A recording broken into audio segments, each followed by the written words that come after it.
आज Utkal chambers of commerce and industry limited तरफ जो समृद्ध ओडिशा 2036 ये परिप्रेक्षी रे जो सम्मेलन आज ये आह्वान करिसंती आउ मु तांको स्वागत करुछि। निश्चित भाव रे आम ओडिशार जो माने उद्योगी अछंती जो माने निवेशकारी अछंती समाने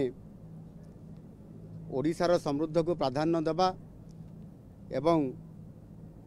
ये विभिन्न शिल्प संघ सहित संपर्क रखिकरी किभली भाव समृद्ध ओडिशा 2036 परिप्रेक्षी रे तांकर बड़ एथिरे नीति एवं पॉलिसी नहींकरी जो कार्यक्रम करने जाऊँगी मुझे स्वागत करुँच।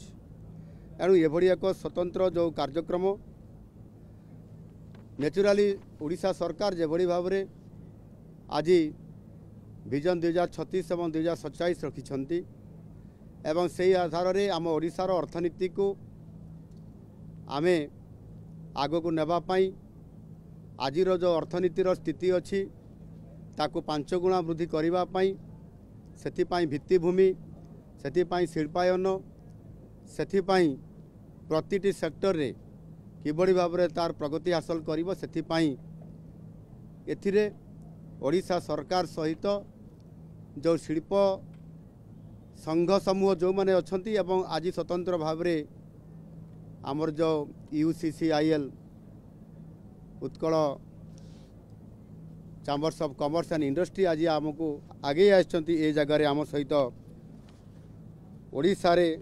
समृद्ध करिबा पई आज तांको मु धन्यवाद दउछि। एवं आमे मध्य एथिरे जो उद्योगी माने ओडिशा रो अछंती जो माने छोट छोट इंडस्ट्री करूछंती MSME सेक्टर रे जो माने बड़ इंडस्ट्री करूछंती सेथिरे उत्कर्ष ओडिशा रे बड़ इंडस्ट्री भी अछंती एवं छोट इंडस्ट्री भी अछंती। आज ये अपार संभावनार जो सुजोग थिबा ओडिशा को माननीय मोदी जी ये डबल इंजिन सरकार माध्यम रे जेमिति हमको प्राधान्य देइछंती आ दिग्दर्शन भी दउछंती आ से आधार रे आज आमे जो 17 लाख कोटी टंकार प्रोजेक्ट को आज आमे MOU करिवारे सक्षम हेइछु। आगामी दिन में ग्राउंड ब्रेकिंग करने जाऊँ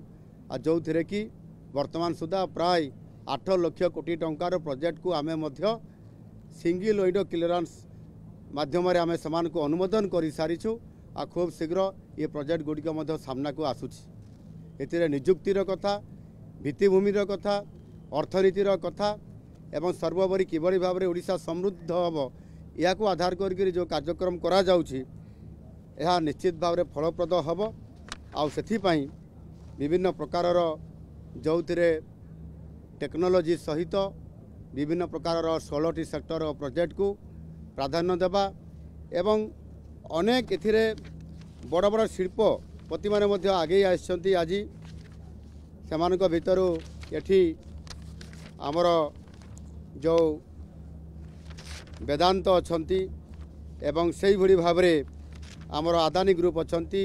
JSW अछंती इंडियन ऑयल जे कि केंद्र सरकार PSU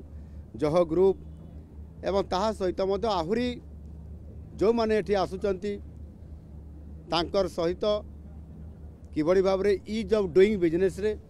आमे ताकू सहज सरलीकरण करिकी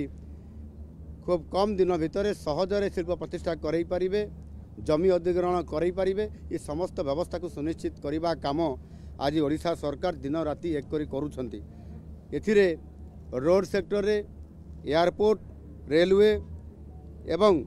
पोर्ट बेस ये समस्त कथा को आधार करी आमे जेभली भाव में आज इंडस्ट्री को प्राधान्य दउछु। निश्चित भाव में ओडिशा शिल्प क्षेत्र एवं अर्थनैतिक दृष्टिकोण एक समृद्ध ओडिशा बनिबार ये गोटे प्रारंभिक सूचना आमको दउछि एवं आगामी 10 वर्ष निश्चित भाव में ओडिशा शिल्प क्षेत्र में आगू बढ़ी पारिबो।